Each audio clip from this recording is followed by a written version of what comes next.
السلام علیکم ورحمۃ اللہ وبرکاتہ۔ ناظرین، آج میں آپ کے سامنے ایک واقعہ پیش کر رہا ہوں، سماعت فرمائیں۔ ایک دفعہ کا واقعہ ہے کہ حضرت موسیٰ علیہ السلام کے قوم میں ایک شخص تھا جو بہت بڑا بدکار شخص تھا، جو گناہگار شخص تھا، جو اللہ کی نافرمانیاں کیا کرتا تھا۔ حضرت موسیٰ علیہ السلام نے ایک مرتبہ اللہ سے اظہار کیا، ظاہر کیا اس بات کو کہ اللہ، میں اس وقت کے سب سے گناہگار بندہ، سب سے بدکار بندے کو دیکھنا چاہتا ہوں۔ تو اللہ تعالیٰ نے ارشاد فرمایا کہ ایک شخص کو دیکھو، یہ بہت بڑا گناہگار شخص ہے، بدکار شخص ہے، اور اپنی جوانی کی مستیوں میں یہ ہمیشہ چور رہتا ہے، یہ اس وقت کا سب سے گناہگار بندہ ہے۔ تو حضرت موسیٰ علیہ السلام نے اسے دیکھا۔ حضرت موسیٰ علیہ السلام نے پھر اللہ تبارک و تعالیٰ سے جو ہے اظہار کیا، پھر ظاہر کیا کہ میں ایسے شخص کو دیکھنا چاہتا ہوں جو شخص جو اس وقت کا سب سے نیک انسان ہو۔ اللہ تبارک و تعالیٰ نے ارشاد فرمایا کہ اے موسیٰ علیہ السلام، آپ جائیے اور اس جگہ پر جا کر دیکھیے، میرا ایک شخص ہے جو میرا بہت نیک اور بندہ ہے اور میری عبادت کیا کرتا ہے۔ موسیٰ علیہ السلام جب وہاں جاتے ہیں اور دیکھتے ہیں تو اچانک ان کو یہ سمجھ میں آتا ہے کہ یار یہ تو وہی شخص ہے جو سب سے گناہگار بندہ تھا۔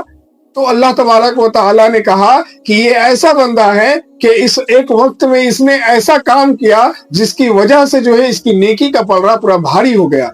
تو موسیٰ علیہ السلام نے ارشاد فرمایا کہ اللہ، کب کا واقعہ کہ اتنا نیک انسان بن گئے، کیسے نیک انسان بنا؟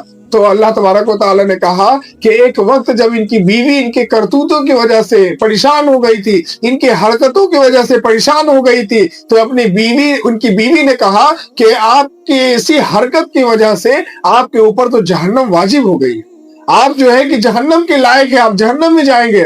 تو اس وقت اس بندے نے کہا کہ اگر میں گناہگار شخص ہوں، میں بدکاری کرتا ہوں، میں زناکاری کرتا ہوں، میں کتنا بڑا گناہگار ہوں، لیکن اللہ کی رحمت سے نا امید نہیں ہوں۔ اللہ نے قرآن پاک میں ارشاد فرمایا لا تقنطوا من رحمت اللہ، کہ میں اپنے بندوں سے کبھی، کوئی بھی شخص اپنے اللہ سے کبھی نا امید نہیں ہو سکتا ہے۔ لا تقنطوا من رحمت اللہ، کہ اللہ کی رحمت سے کبھی نا امید نہیں ہونا چاہیے۔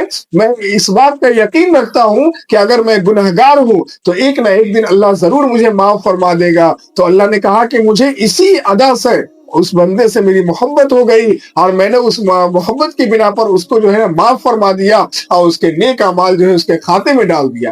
اس لیے آج کل کبھی بھی کسی بھی انسان کے برے اعمال کو دیکھ کر ہمیں یہ نہیں کہہ دینا چاہیے کہ آپ کے اوپر جہنم واجب ہو گیا، آپ تو جہنمی شخص ہیں، آپ کو اللہ کبھی معاف نہیں کرے گا۔ نہیں، بالکل نہیں۔ اس لیے کہ اللہ جو ہے کہ ہم سب کو معاف کرنے کے لائق ہے، بشرطے کہ ہم اللہ سے معافی مانگے، ہم اللہ سے توبہ کریں اور اللہ سے کہیں کہ فلانے جگہ ہم سے غلطی ہو گئی، فلانے وقت میں ہم سے یہ نادانیاں ہو گئی، تو اللہ ضرور معاف کرے گا۔ اسی بنا پر اللہ نے اس بدبخت شخص کو جو اس وقت کا سب سے گناہگار شخص تھا، اللہ نے اس وقت کا سب سے ولی بنا دیا، سب سے عبادت گزار بندہ بنا دیا۔